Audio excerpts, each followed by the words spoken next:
It is Monday, and it will more than likely be Friday before we know it.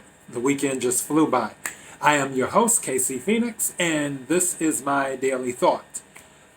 All right, and for this weekend, if you listened to or watched the Keeping It Real with Casey show, you will have seen or heard that I did all sports episode this previous weekend.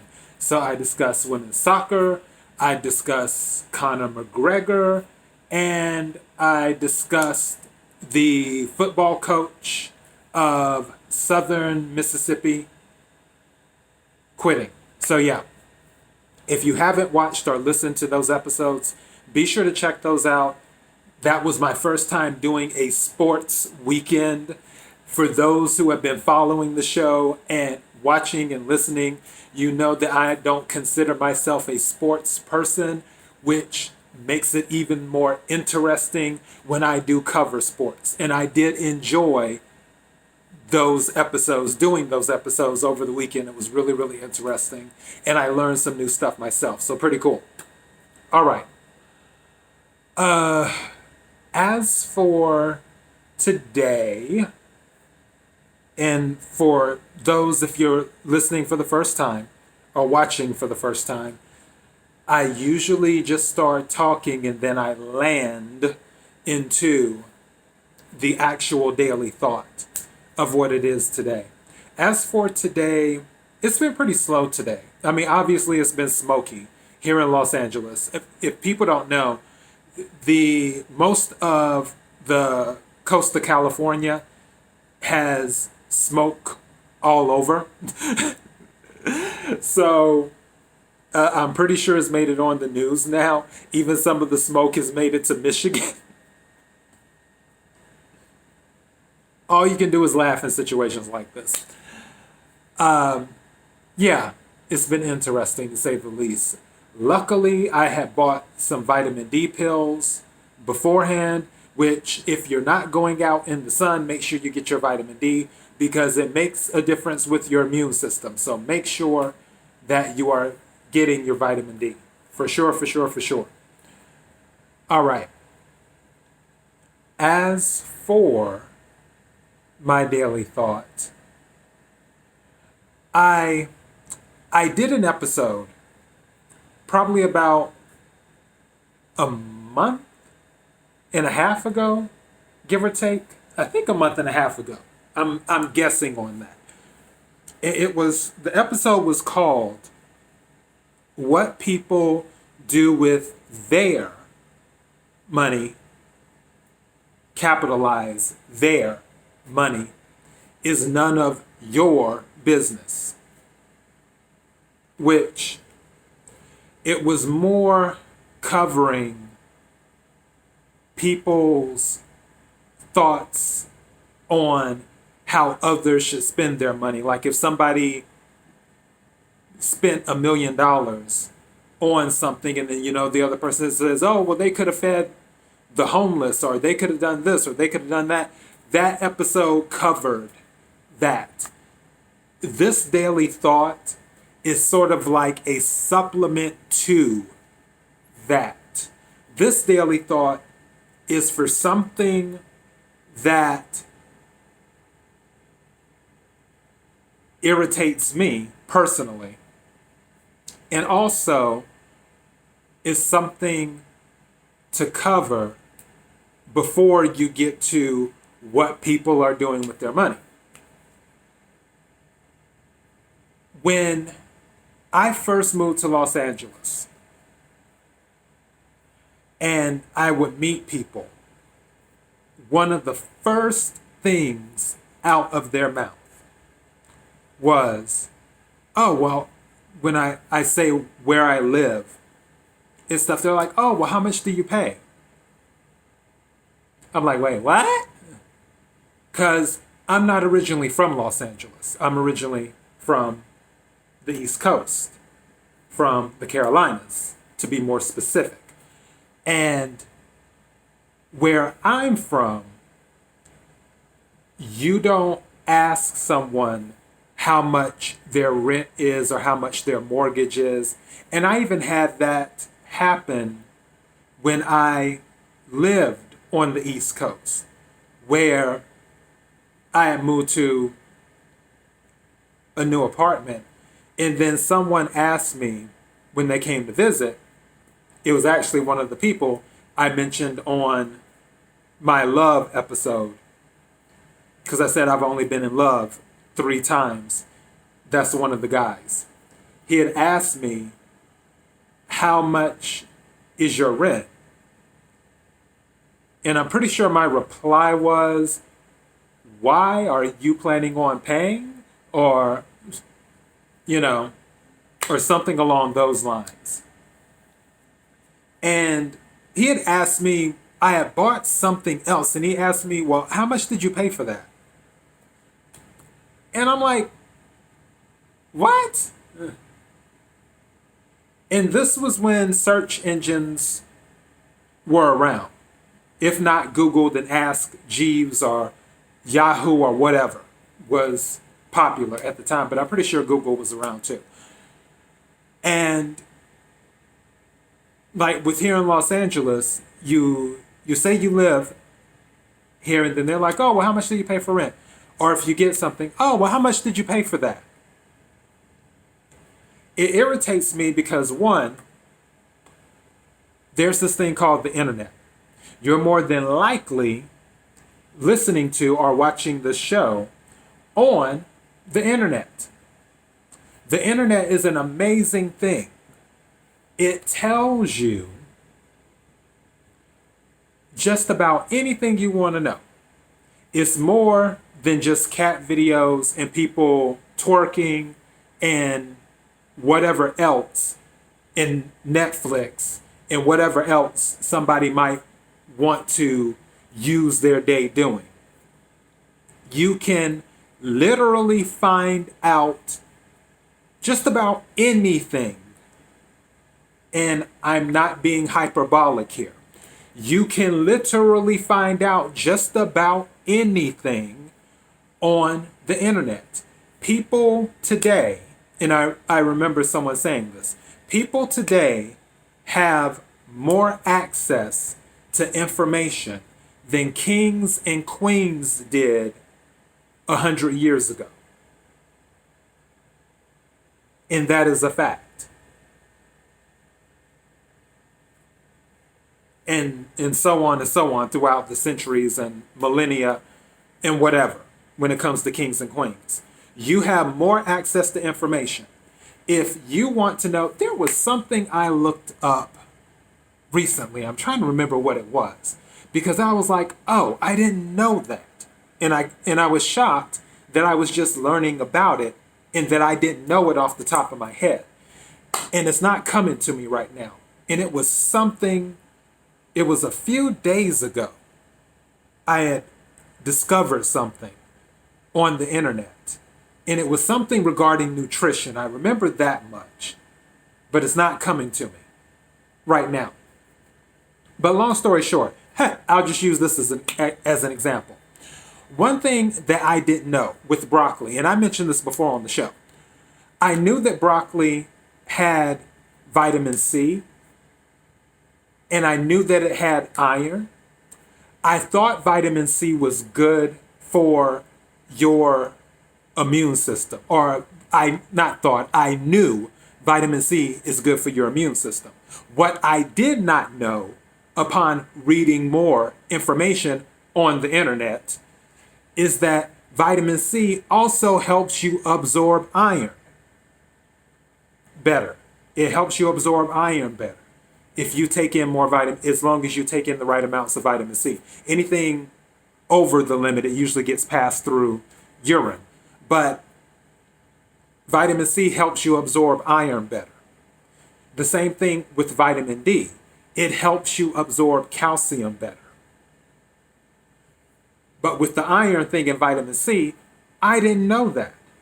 But I found it out through the internet. I didn't have to go to a doctor and have them give me a lesson. I didn't have to go to school and figure this out in biology class.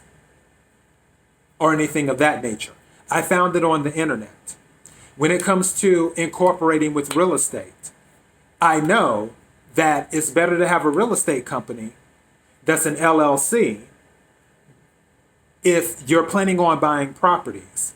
In that way, because in LLC, the incorporation allows you to do a series where if something goes wrong with the property that you're attempting to fix up, sell, or do whatever with, if something goes sideways, if it's in a series, then on the deed, it won't affect the entire company.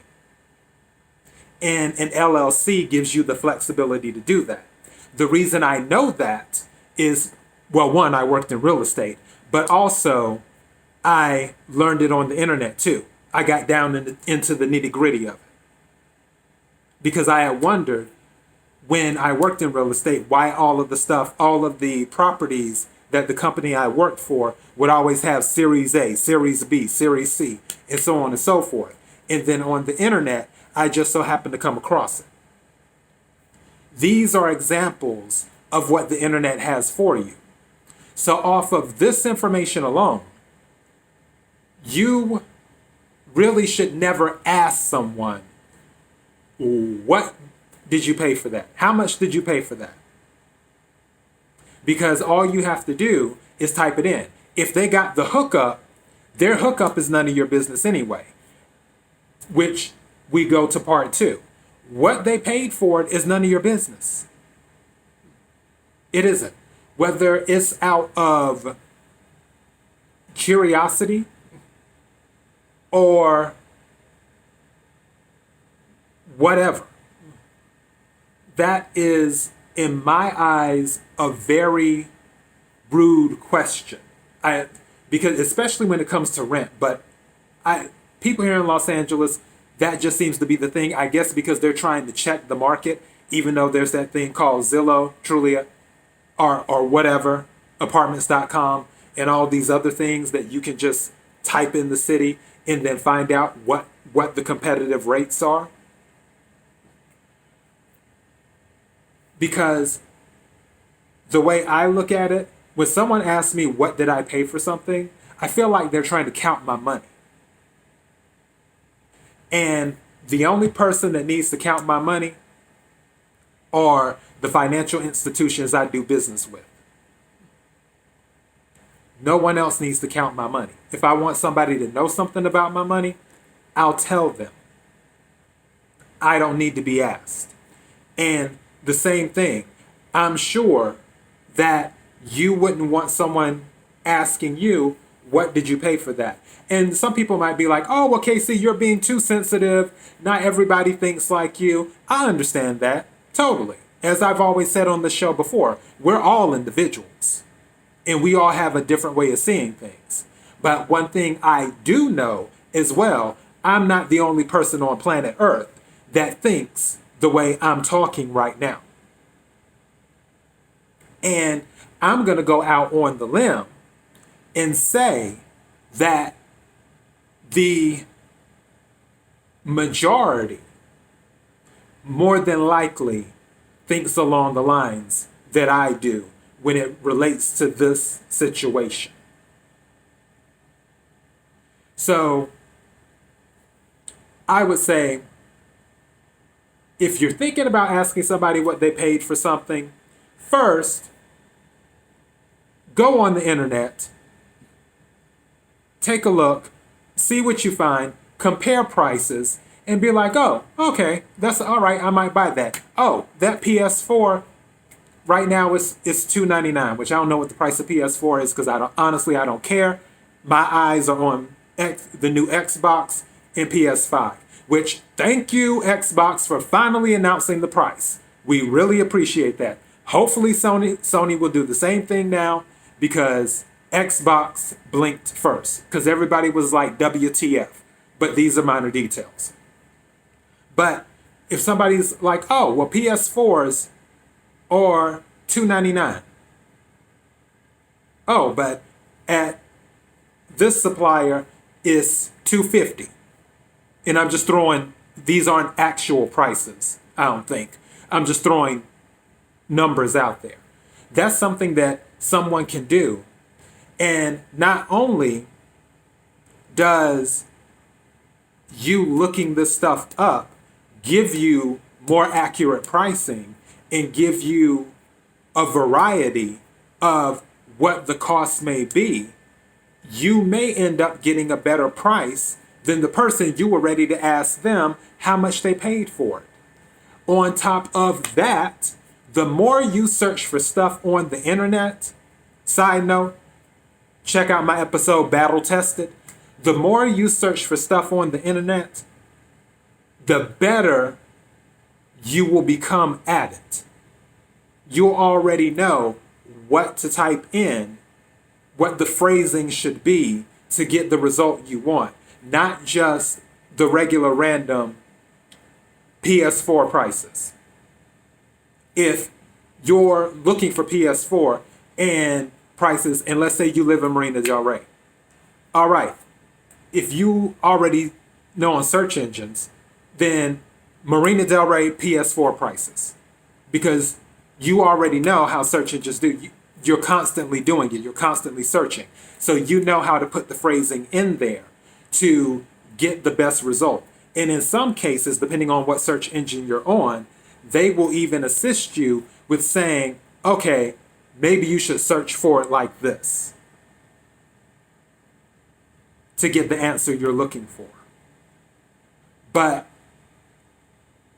from my internal radar, feeling, compass, whatever you want to call it, I honestly feel more times than not when people ask how much you pay for that, they're usually trying to count your money. That's just my own personal belief. You can call me sensitive. I've been called worse. I don't care. But that's my own personal belief. And if somebody asks you, oh, well, how much did you pay for that? You can always ask them, well, this isn't on the internet. You can't search the price. Or just the one word answer question. Why? And then they will let you know, and you can discern whether their answer is genuine or not.